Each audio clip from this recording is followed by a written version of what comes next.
হঠাৎ করে যদি কোনো টুপিহীন নেতার মাথায় টুপি ওঠে, বুঝবেন হয় ভোটে খাড়াচ্ছে আর ভোট 1 মাস বাকি। আর যদি হঠাৎ করে কোনো বেনামাজি মসজিদে যাওয়া শুরু করে, বুঝবেন ভোট আর 2 সপ্তাহ বাকি।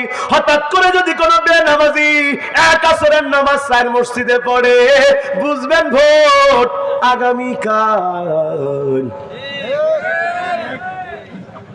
আমি নামাজ পড়ি, শুনেন, ভোটকে সামনে রেখে মাথায় টুপি পড়ে যারা, ভোটকে সামনে রেখে নামাজ পড়ে যারা, ভোট হয়ে গেলে টুপি নামাজ ছেড়ে দেয় যারা, আসল ধর্ম ব্যবসায়ী তারা।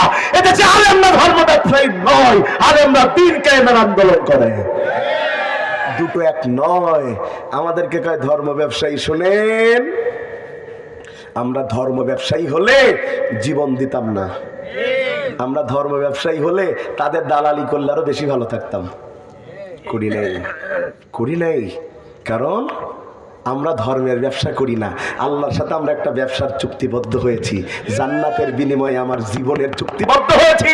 যে জীবন দেওয়ার জন্য ময়দানে বসে থাকে, সে আল্লাহর দ্বীনের সাথে মুনাফিকি করতে পারে না। ঠিক না? ঠিক। এবার আল্লাহ কয় কথা সাইতা ক্বাবলু কুনতা মিনাল মুফসিদিন। ও ফেরাউন, এখন তুমি আল্লাহর ওলি সাজিসাও, কিন্তু ক্ষমতা ছিল যতদিন।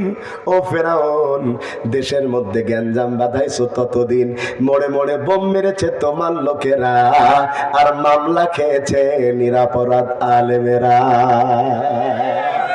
তাইলে আমরা কি বুঝলাম? খেয়াল আছে আমার দিকে? খেয়াল আছে? কি বুঝলাম? যাদের জীবন ইসলাম দিয়া চলে না, তাদের মরার সময় কালেমা জোটে, জুটলেও কবুল হয় না। আপনাদের অঞ্চলে জানাজা কয় তাকবীরে হয়?